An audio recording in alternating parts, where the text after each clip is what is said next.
Hello friends, હું દીપ્તિ વ્યાસ અને તમારું સ્વાગત છે ઇંગ્લિશ ગ્રામરના લેક્ચરમાં. આપણે ઇંગ્લિશ ગ્રામરમાં ભણી રહ્યા છીએ કન્જક્શન. લાસ્ટ જે લેક્ચર હતું એમાં આપણે કન્જક્શન શોઈંગ રીઝન અને કન્જક્શન શોઈંગ રિઝલ્ટ, પરિણામ દર્શાવતા સંયોજકો અને કારણ દર્શાવતા સંયોજકો વિશે જાણ્યું હતું. અને અત્યારે આપણે જાણીશું કન્જક્શન શોઈંગ પર્પઝ, હેતુ દર્શાવતા સંયોજકો. એવા સંયોજકો કે જે કોઈ ક્રિયા પાછળ પર્ટિક્યુલર હેતુ રહેલો છે કે કોઈ ખાસ પ્રકારનું આયોજન રહેલું છે જેથી કરીને એ ક્રિયા થઈ છે, તો એવા સંયોજકોને હેતુદર્શક સંયોજકો કહેવામાં આવે છે. હેતુદર્શક સંયોજકો 4 છે. so that, in order that, અને ચોથું છે with a view to. આ ચારે ચાર સંયોજકોનો અર્થ થાય ને માટે, અથવા તો જેથી કરીને, અથવા તો તેથી, અથવા તો ને કારણે વગેરે. ચારે ચારનો અર્થ એક જ થાય, ને કારણે, જેથી કરીને, ને માટે. બરોબર છે, પણ કારણ દર્શાવતા સંયોજકો કરતા જુદા પડે છે. કઈ રીતે જુદા પડે છે એ આપણે નિયમ અનુસાર સમજીએ. કેવી રીતે જુદા પડે છે? તો જ્યારે પણ આ ત્રણ સંયોજકો સો, ધેટ અને ઇન ઓર્ડર ધેટ થી વાક્ય જોડાતા હોય છે વિદ્યાર્થી મિત્રો, ત્યારે એ જે સંયોજકો છે એ સંયોજકો પછીનું જે વાક્ય છે ને એની પાછળ મોટા ભાગે સહાયકારક ક્રિયાપદ આવે છે. સહાયકારક ક્રિયાપદ કયા? કેન, કુડ, મે, માઇટ, આવા શબ્દોનો ઉપયોગ થયેલો હોય છે. અને આ વિથ અ વ્યૂ ટુ છે એની સાથે હંમેશા કૃદંત વપરાયેલું હોય છે. કૃદંત એટલે ક્રિયાપદની પાછળ આઈએનજી લગાડેલું સ્વરૂપ, અથવા તો ક્રિયાપદનું મૂળ રૂપ લગાવેલું હોય છે. તો ચારે ચાર ઉદાહરણ દ્વારા આપણે સમજીએ. પહેલા આપણે લઈશું સો. તેથી અથવા તો તેથી કરીને બે વાક્યો છે. ઈટ પૂરું, યુ કેન લીવ. ખાઓ અથવા તો જમો, તમે જીવી શકો. કેવી રીતે થશે? eat so you can live. જમો જેથી કરીને અથવા તો તેથી કરીને તમે જીવી શકો. તો આ વસ્તુ છે so that. બરોબર, જીવવા માટે જમવું જોઈએ. પ્રયોજન કયું? જીવવાનું પ્રયોજન છે, એના માટે જમવું જોઈએ. તો એ જ વસ્તુ આ રીતે દર્શાવવામાં આવે છે. હવે પછીનો જે કન્જક્શન છે વિદ્યાર્થી મિત્રો, એ કન્જક્શન છે સો ધેટ, જેથી કરીને. ચાલો સો ધેટ થી ઉદાહરણ સમજીએ. He went to Mumbai. He may get or he can get job. He went to Mumbai. He can get job. હવે એક પ્રયોજન છે, એક હેતુ છે નોકરી મેળવવાનું, એના માટે તે મુંબઈ ગયો. તો વાક્ય કેવી રીતે જોડાશે? કાંઈ નથી કરવાનું. He went to Mumbai so that he can get a job. તેથી તે જોબ મેળવી શકે. આ તેથી કરીને, જેથી કરીને કે તેથી એક ચોક્કસ હેતુ છે જોબ મેળવવાનું, એટલા માટે આ સંયોજન. પછીનું જે સંયોજન છે એ સંયોજન છે ઇન ઓર્ડર ધેટ, ને માટે અથવા તો તેથી કરીને. ઉદાહરણ કેવી રીતે થશે? He worked hard. He obtain good marks. તેણે સખત મદદ કરી. he can obtain good mark. તે સારા માર્ક્સ મેળવી શક્યો. could obtain good mark. તે સારા માર્ક મેળવી શક્યો. કઈ રીતે વાક્ય જોડાશે? તો આમાં પણ કશું જ નથી કરવાનું. in order that અહીંયા મૂકી દેવાનું છે. in order that he worked hard, full stop કાઢી નાખવાનું. in order that he could obtain good marks. તેણે સખત મહેનત કરી જેથી કરીને તે સારા માર્ક મેળવી શક્યો. તો આ in order that. હવે પછીનું જે હેતુદર્શક સંયોજક, છેલ્લું હેતુદર્શક સંયોજક આવે છે Q2 ને માટે ને કારણે. he joined music class. he want to learn music. હવે with a view to સાથે કેવી રીતે વાક્ય જોડાય? તો he joined music class with a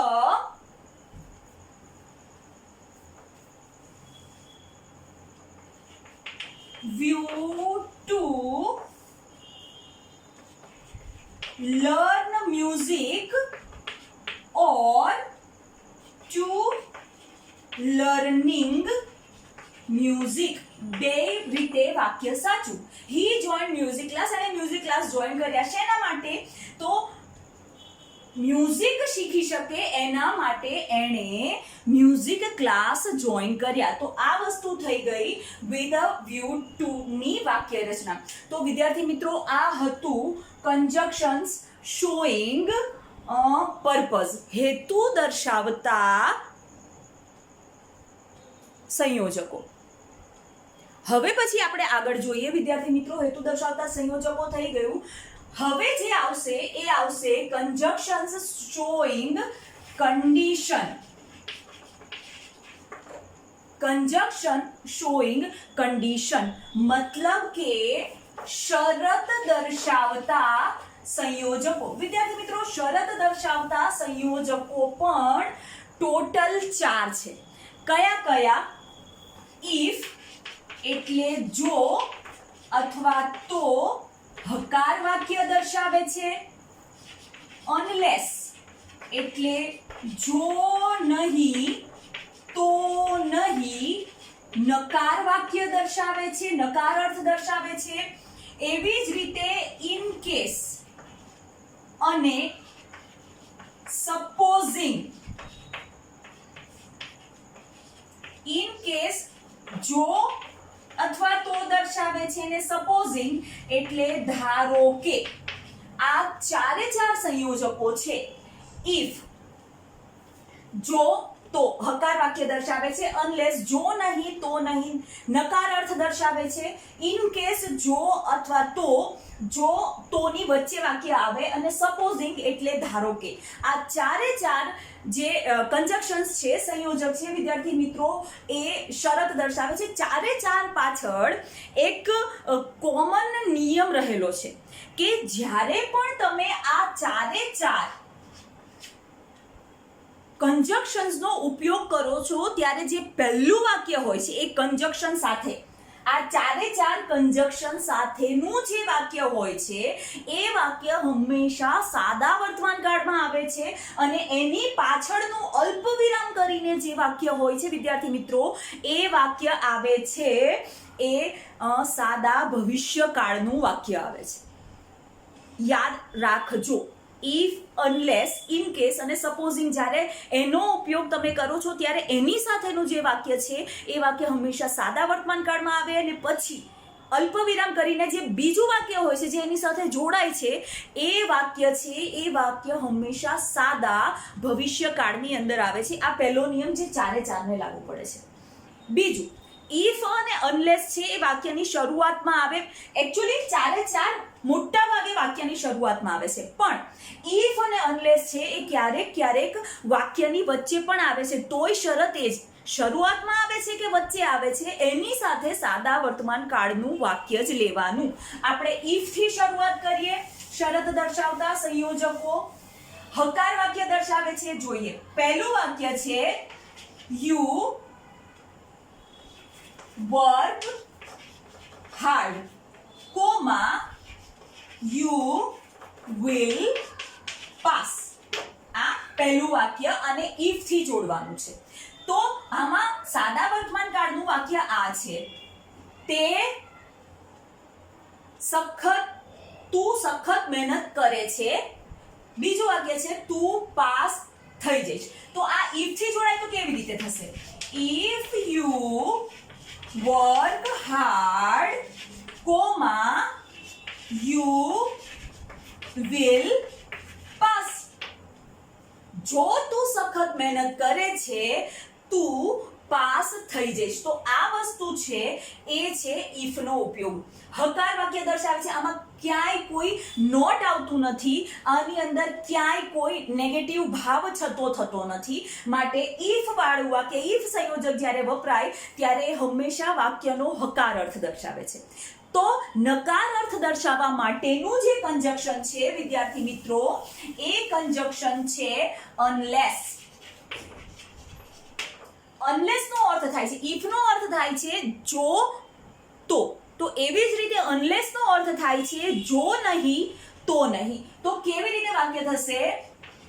you do not work hard, comma you will not pass. આ બંને વાક્યો અહીંયા આગળ પૂર્ણ વિરામ, આ બંને વાક્યો નકાર વાક્યો છે. જો તું સખત મહેનત નથી કરતો, તું પાસ થઈશ નહીં. હવે આમાં ઇફ ના વપરાય. ઇફ વાપરીએ તો અહીંયાથી મારે આ નેગેટિવ અર્થ કાઢવો પડે, તો પછી આખો વાક્યનો અર્થ બદલાઈ જાય. તો એના માટે આપણે જે કંજક્શન વાપરવાનું છે એ કંજક્શન છે વિદ્યાર્થી મિત્રો, એ છે અનલેસ. હવે અનલેસ વાપરીએ છીએ ત્યારે આને દૂર કરવાનું, કારણ કે અનલેસ પોતે નકાર અર્થ દર્શાવે છે, જો નહીં તો નહીં. તો એ કેવી રીતે થશે? તો અહીંયા આગળ મેં અનલેસ મૂકી દીધું. અનલેસ યુ વર્ક હાર્ડ, જો તું સખત મહેનત કરતો નથી, યુ વિલ નોટ પાસ, તું પાસ નહીં થા. અહીંયા આગળ મેં ડુ નોટ કાઢીને અનલેસ મૂક્યું છે, કારણ કે અનલેસ પોતે નકાર અર્થ દર્શાવે છે. તમે અનલેસ મૂકો છો તો તમારે ડુ નોટ કાઢવું પડે. તો એ મેં અહીંયા આગળ કરી નાખ્યું. નિયમ શું કહે છે કે એની સાથેનું વાક્ય સાદા વર્તમાન કાળમાં આવવું જોઈએ. તો વર્ક હાર્ડ સાદા વર્તમાન કાળનું ક્રિયાપદ છે, અને અલ્પ વિરામ કરીને પછીનું વાક્ય છે સાદા ભવિષ્યકાળનું આવવું જોઈએ. તો આ સાદા ભવિષ્યકાળનું વાક્ય છે. હવે વિદ્યાર્થી મિત્રો, ત્રીજું જે કંજક્શન આવે છે એ કંજક્શન છે ઇન કેસ. ઇન કેસ નો અર્થ પણ થાય છે જો અથવા તો. કઈ રીતે જોઈએ? ઇન કેસ, જો તો. વાક્ય કઈ રીતે બનશે?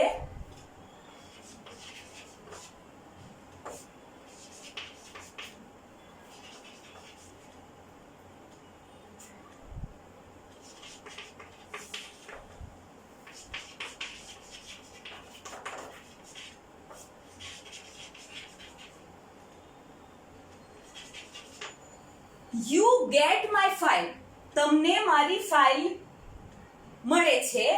પ્લીઝ ઇન્ફોર્મ મી, મહેરબાની કરીને મને ઇન્ફોર્મ કરજો અથવા તો જાણ કરજો. કેવી રીતે થશે? તો ઇન કેસ છે ને એ હંમેશા વાક્યની શરૂઆતમાં આવે.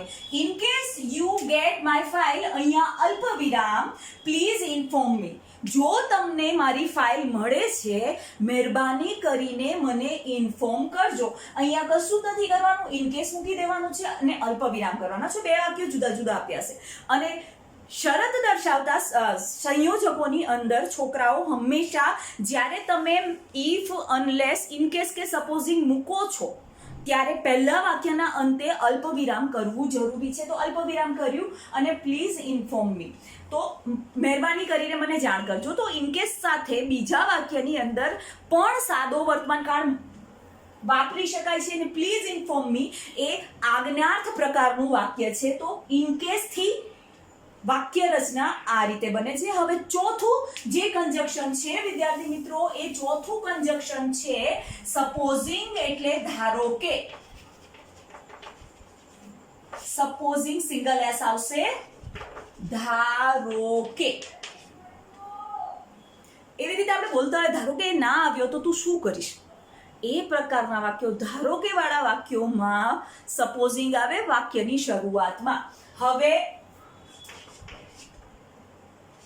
he will not come, એ આવશે નહીં, અથવા તો એ આવશે નહીં. he does not come, એ નથી આવતો. he does not come, what will you do? he does not come, what will you do? હવે આમાં પણ કશું જ નથી કરવાનું. અહીંયા આગળ તમારે ખાલી સપોઝિંગ મૂકી દેવાનું છે, સિંગલ એસ. સપોઝિંગ અહીંયા આગળ તમારે નાની એબીસીડી નો એચ કરવાનો. Supposing he does not come, ધારો કે તે નથી આવતો, what will you do, તું શું કરીશ. તો આ થઈ ગયું સપોઝિંગ દ્વારા વાક્ય રચના. બધા જ શરત દર્શાવતા સંયોજકો છે, ઇફ, અનલેસ, ઇન કેસ અને સપોઝિંગ. એ ચારે ચાર સંયોજકો છે છોકરાઓ, એ ચારે ચાર સંયોજકો